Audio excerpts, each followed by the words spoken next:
Bismillahirrahmanirrahim. Alhamdulillahirabbil alamin. Wassalatu wassalam ala asyrafil anbiya'i wal mursalin wa ala alihi wa ashabihi wa azwajihi wa dzurriyyatihi wa atba'ihi ajma'in.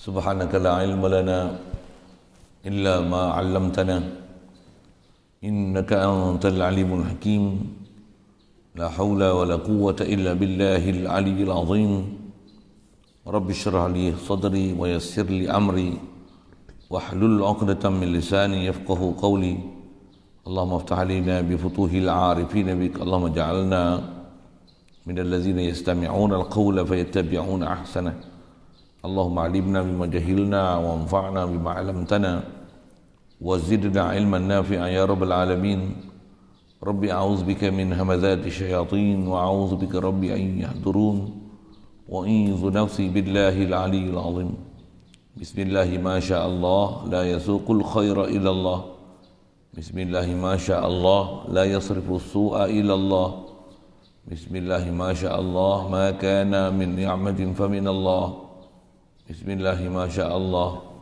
لا حول ولا قوة إلا بالله. قال شيخ مصنف رحمه الله تعالى ونفعنا به وبعلومه في الدارين آمين.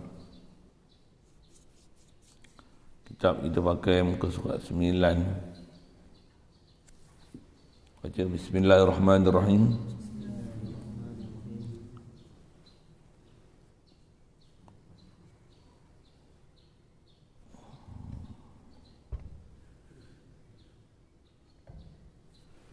وكذا يستحيل عليه تعالى ألا يكون واحدا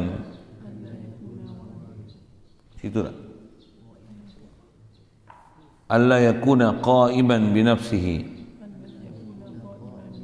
بأن يكون صفة يقوم بمحل أو يحتاج إلى مخصص وكذا يستحيل عليه تعالى ألا يكون واحدا بأن يكون مركبا في ذاته أو يكون له مماثل في ذاته أو صفاته أو يكون معه في الوجود مؤثر في فعل من الأفعال. Alhamdulillah, syukur kita Allah Subhanahu Wa Taala limpah kurnia dia, belah ihsan dia semata-mata masih memberikan kesempatan mewujudkan kita atas muka bumi ini. Alhamdulillah, nikmat besar diberi ke kita, dapat Islam sejak lahir lagi melalui Islamnya mak ayah kita. Alhamdulillah, diberi kita nikmat dengan Islam yang kita perolehi itu, boleh taat, jauhkan maksiat.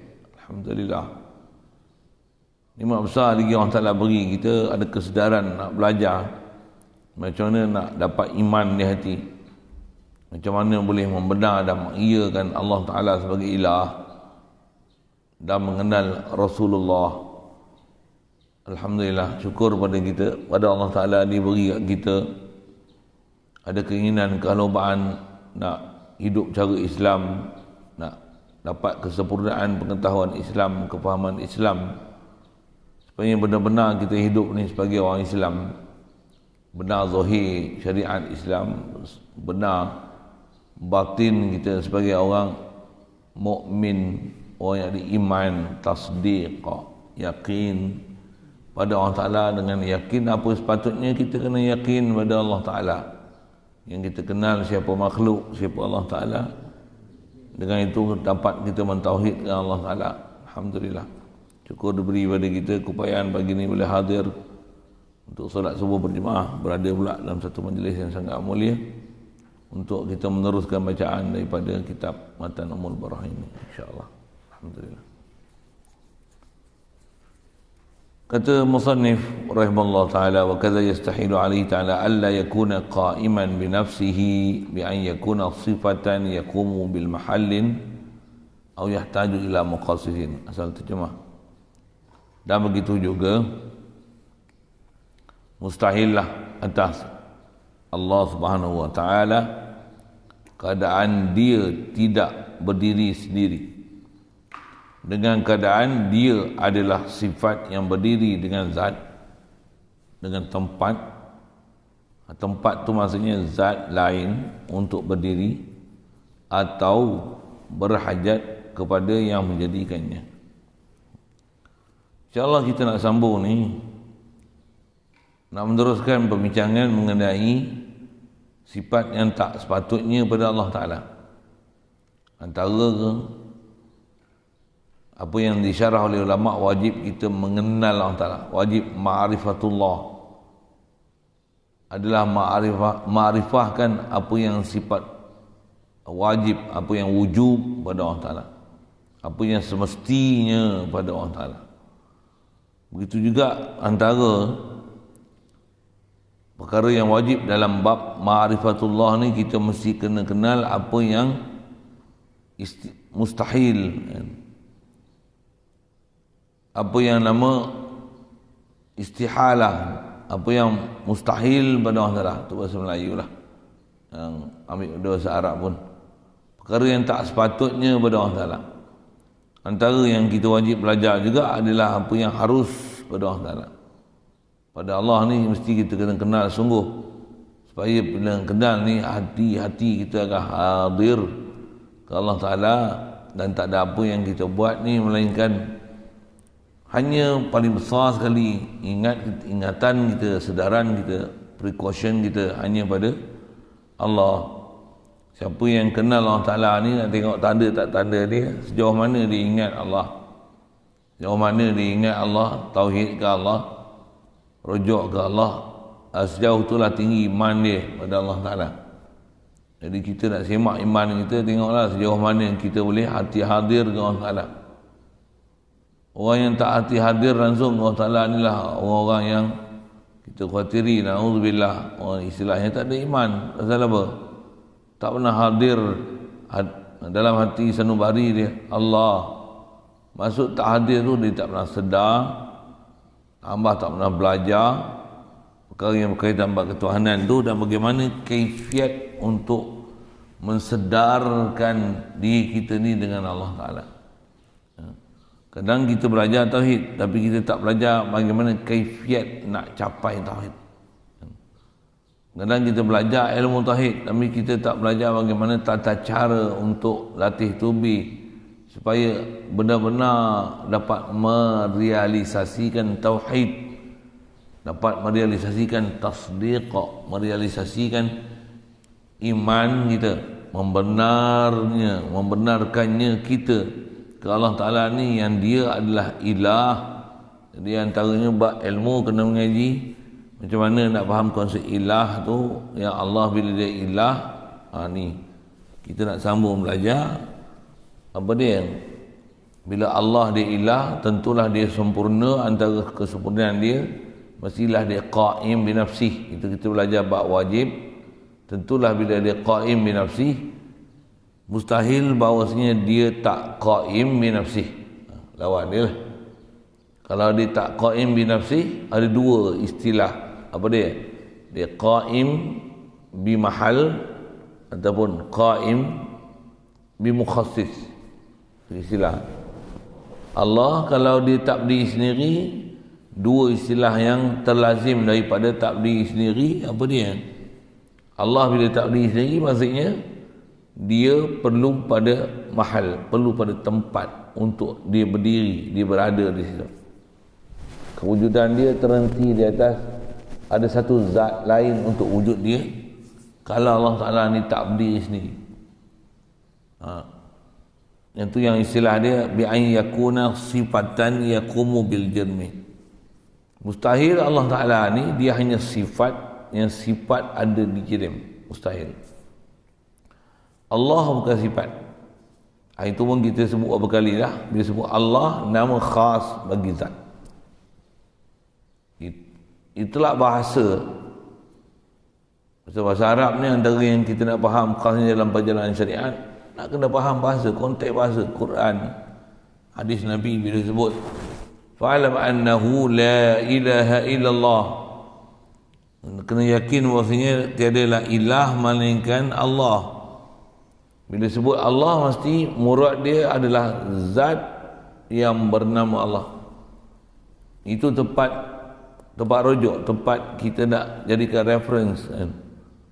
Setiap kita sebut nama sesuatu, mestilah maksud dia adalah zat sesuatu. Jadi bila sebut la ilaha illallah, tiadalah ilah melainkan Allah, maksudnya kita nak mensabitkan ada satu zat yang sempurna, nama dia Allah. Jadi Allah nama bagi zat yang wajib wujud. Baik. Jadi asal sebut Allah ni, jangan sampai kita salah faham, kita bersangka Allah ni hanya sifat yang dia berada pada sesuatu untuk dia jadi sesuatu. Subhanallah.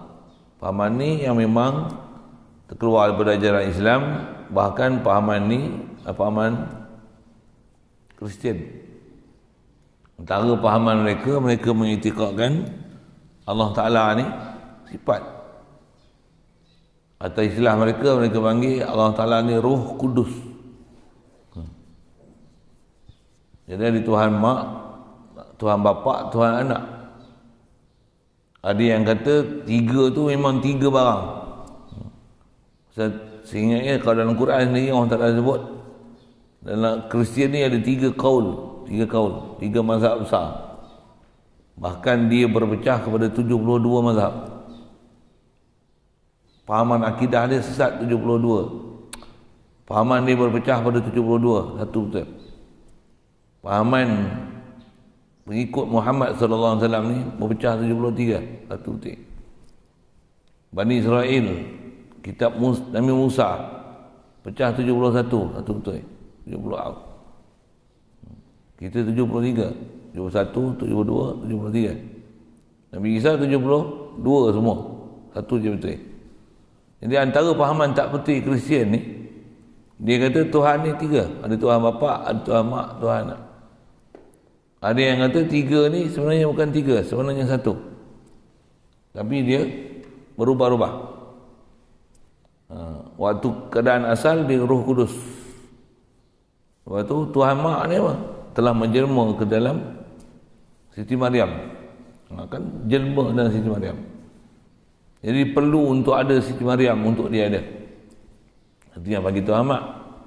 Tuhan Mak pun pasal apa? Nak lahirkan Tuhan Anak. Apa Tuhan Anak? Nabi Isa. Jadi Tuhan telah berubah daripada Nabi Isa pergi Siti Maryam pindah kepada Nabi Isa. Nabi Isa bila mati mengikut pahaman Kristian. Apa? Dia balik pada kejadian asal dia, Roh Kudus. Orang Islam kalau faham jadi kata ya. Subhanallah. Kita alhamdulillah tak ada pahaman-pahaman wasak macam ni. Cuma ada pahaman yang masalah dia tak faham Allah Ta'ala ni sifat semata-mata. Dia faham Allah Ta'ala zat, tapi dia faham Allah Ta'ala ni ada zat berada di atas zat. Itu salah. Salah juga. Walaupun dia kata Allah Ta'ala ada di arash yang layak dengannya. Tak betul. Arash bukan layak untuk Allah Ta'ala. Arash layaknya makhluk Allah. Allah bukan, tak layak untuk arash tu tempat duduk ni.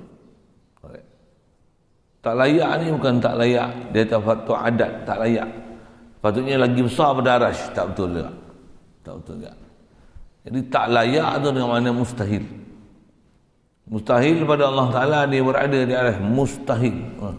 Mustahil. Siapa-siapa dengan itikad macam tu, maksudnya bangang, tak reti. Tak reti sungguhlah. Jahil sungguhlah. Semput sungguhlah. Terencak akal sungguhlah. Kau gila ke apa ni? Pasal pahaman Tuhan yang sangat teruk, sangat bodoh. Dia ibarat macam kisah yang berlaku pernah kata kisah ni berlaku kat Sayyidina Umar. Bodohnya pahaman yang kata Allah ni dia duduk di arah yang layaknya, melayakkan Allah duduk di arahnya. Dia serupa macam kisah Sayyidina Umar. Dia masa sebelum datang Rasulullah bawa Islam dulu, waktu kurma banyak, dia ambil kurma, dia tempek, buang biji, tempek, buat bentuk, buat lembaga, sembah.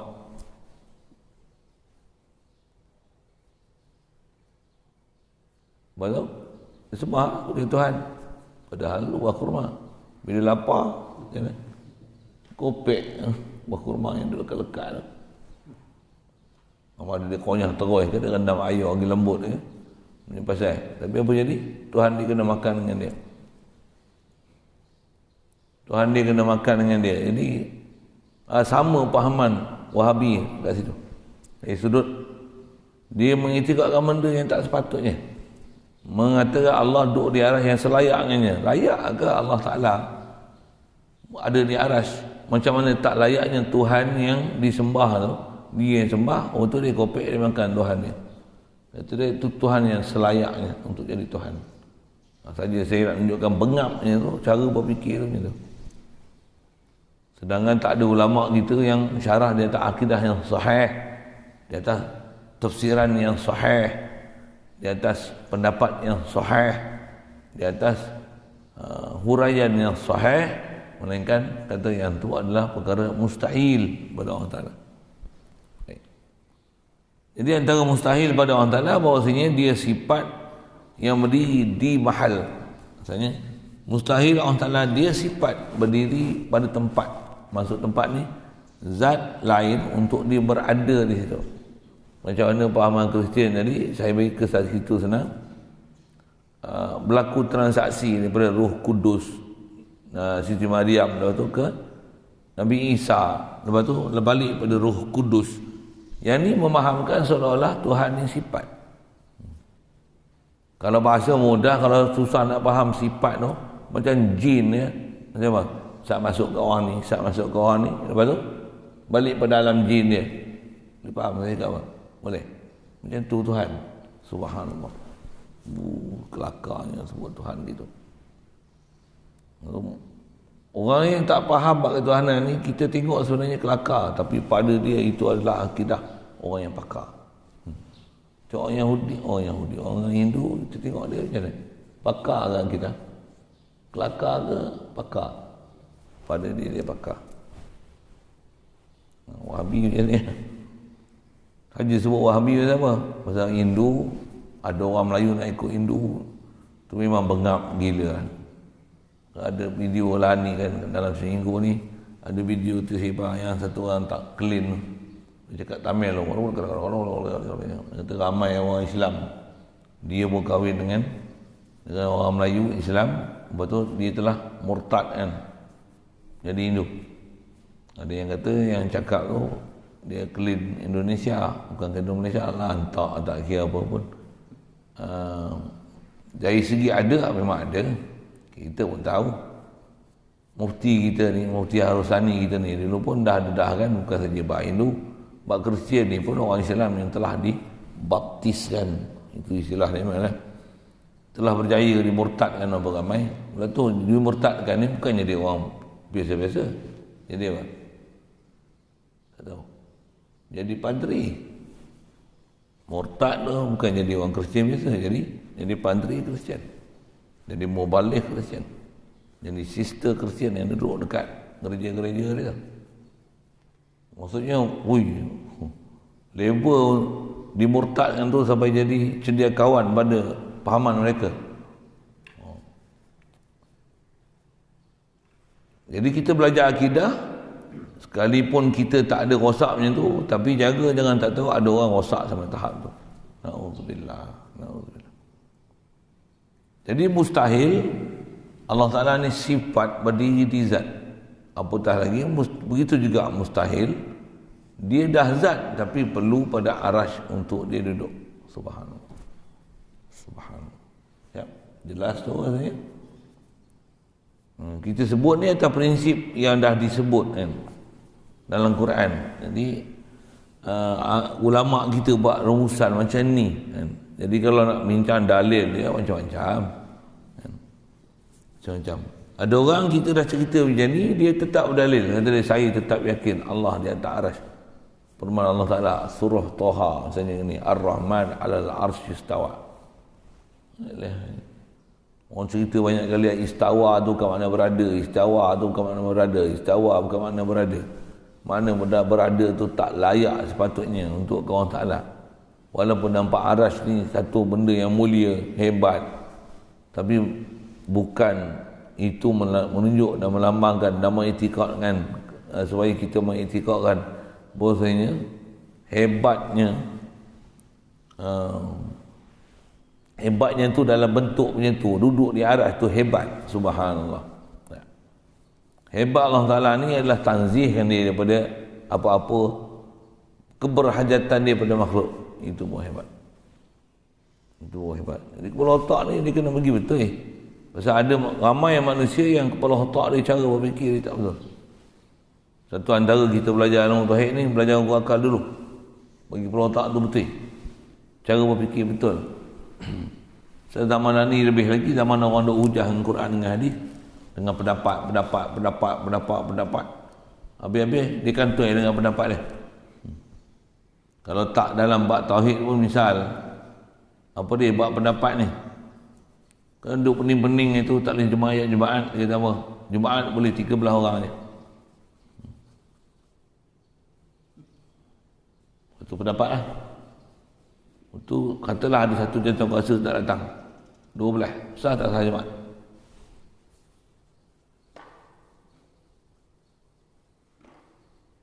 Atau pendapat kata 12 boleh, 13, 12 okey lagi. 11 tak sah. 11 tak sah. Maksud apa? Tak cukup 11, tak cukup 12. Walaupun tak cukup 1. Itu dia kata pula boleh 40. Macam-macam kaul ni. 1, 2, 3, 4, 5, 6. Satu musim satu kaul, satu musim satu kaul lain.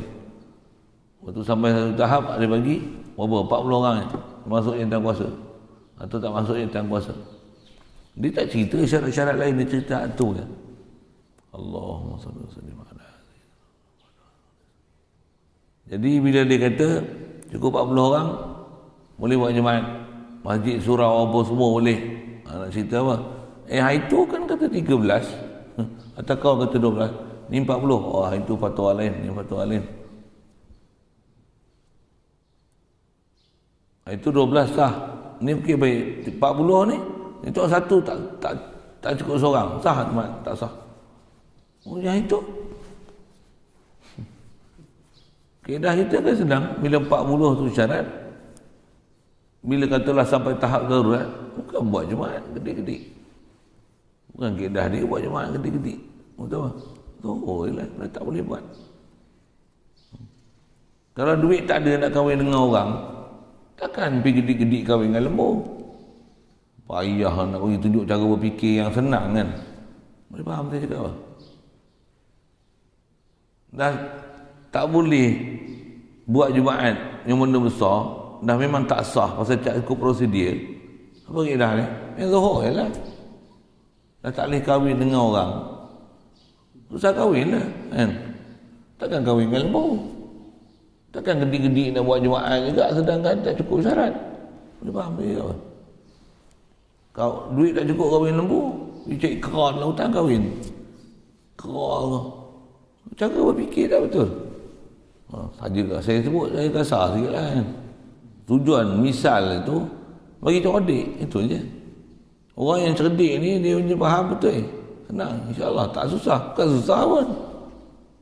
Pergi cari pendapat susah-susah tu pendapat.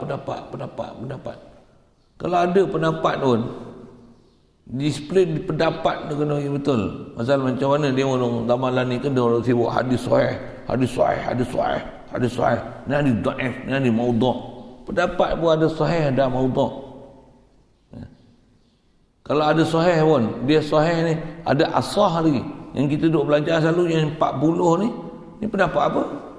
Yang tu pendapat apa? Kalau ada hadis sebut macam ni, tu hadis apa? Ni hadis apa pula ni? Mesti kena tengok selesaikan hadis tu. Jadi kalau atas pendapat, tu pendapat apa? Ni pendapat apa? Jadi yang tu kaul muktamad. Pendapat muktamad. Ini kaul asah. Ni rupanya dhaifnya kaul dia ambil. Kalau dhaif, kaul dhaif atal kaedah kita mazhab, mana boleh fatwa kan? Itu disiplin kita. Disiplin ulama ajar kita, disiplin ilmu tu. Kita kalau barang original tak ada, nak beli second ori pun tak apa nak beli. Tambah beli hard local punya. Walaupun baru. Faham tidak apa? Ini tak original. Nampak bukan original punya mazhab Asy'ari ini. Bukan daripada mujtahidin tu sendiri. Sikitlah. Allah. Jadi kaedah dia bila sebut Allah ni, Allah bukan zat, bukan sifat, sorry. Allah nama bagi zat yang wajib wujud. Itu takrif. Allah bukan sifat semata-mata, yang sifat berdiri di zat. Subhanallah. Kan?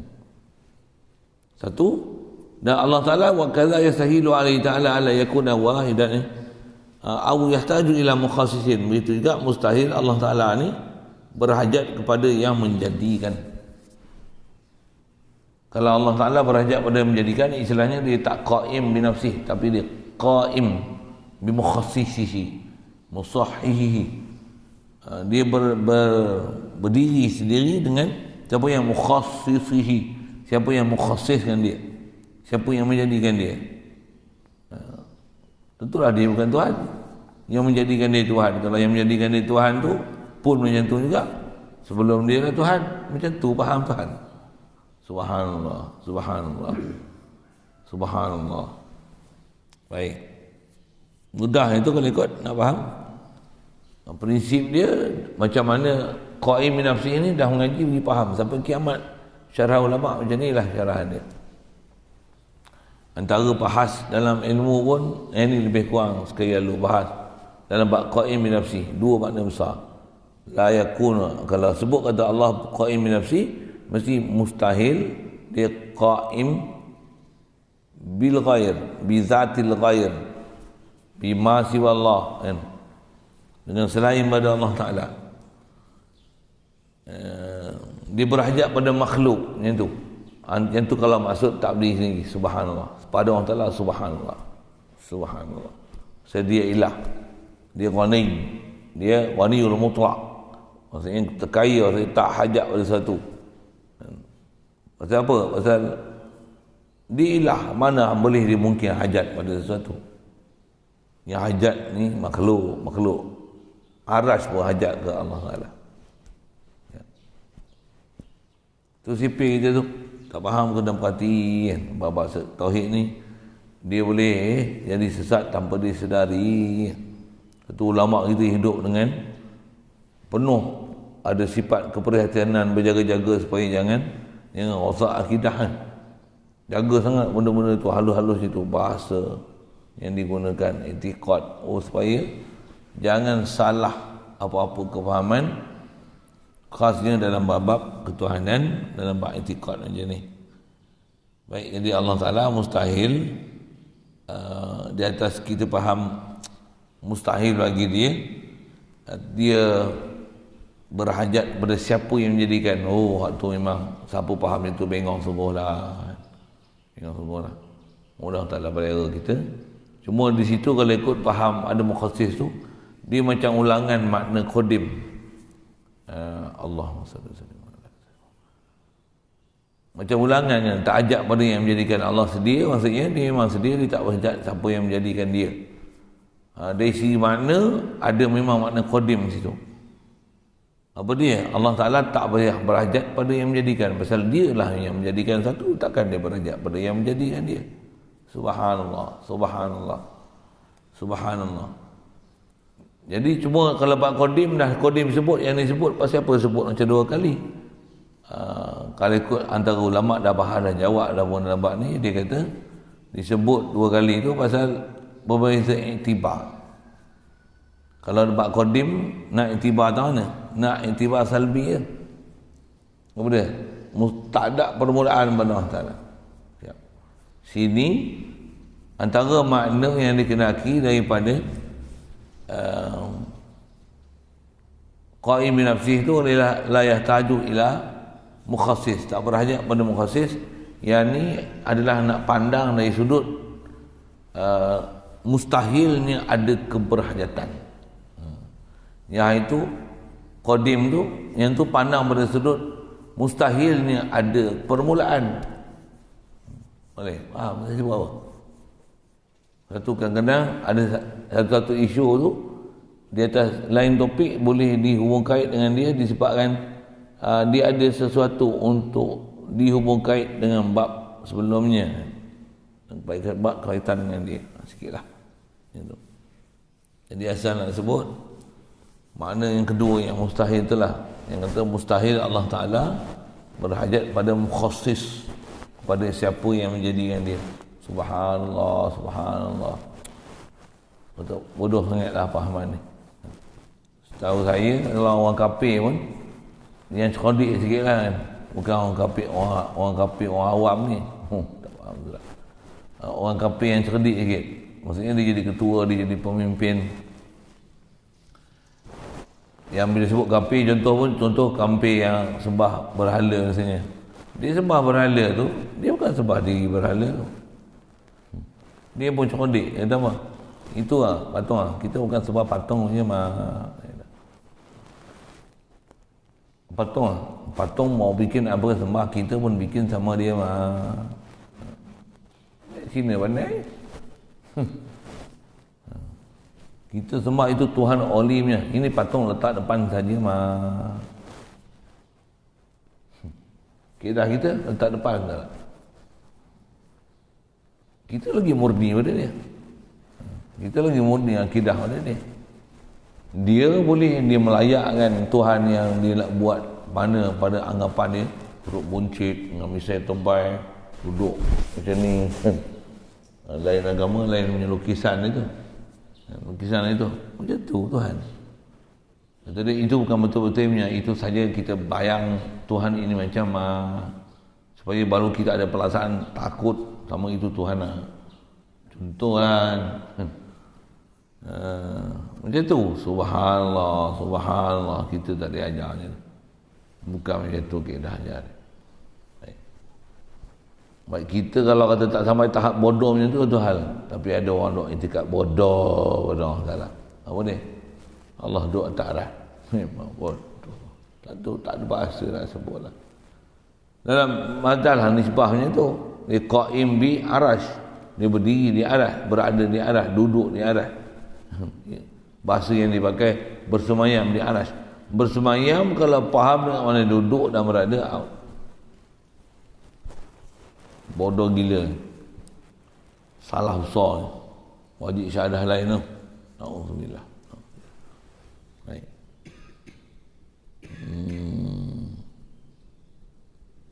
Jadi ada benda yang susah sikit dalam bab ni nak faham apa? Allah dia zat, nama bagi zat, bukan nama bagi sifat semata-mata yang tiada zat untuk sifat itu sabit diri kita. Di ilmiah dia macam tu, bahasa ni. Kadang-kadang ngaji ni dengar boleh, kita tahu apa layak Allah Taala, tapi bahasa akademik itu kita nak hafal, nak ingat, dan dirumit sikit rumit lah sebenarnya. Orang yang ada kemahuan dia akan cari jalan, pelajar yang malas dia akan cari alasan. In which path we are? Saya tanya kita yang ada alasan ke yang cari jalan?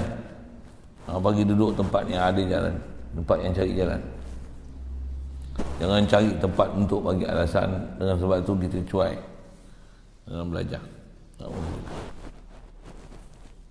Baik, ada soalan itu. Mustahil berhajat pada mahal, mustahil berhajat pada mukhassis. Ada.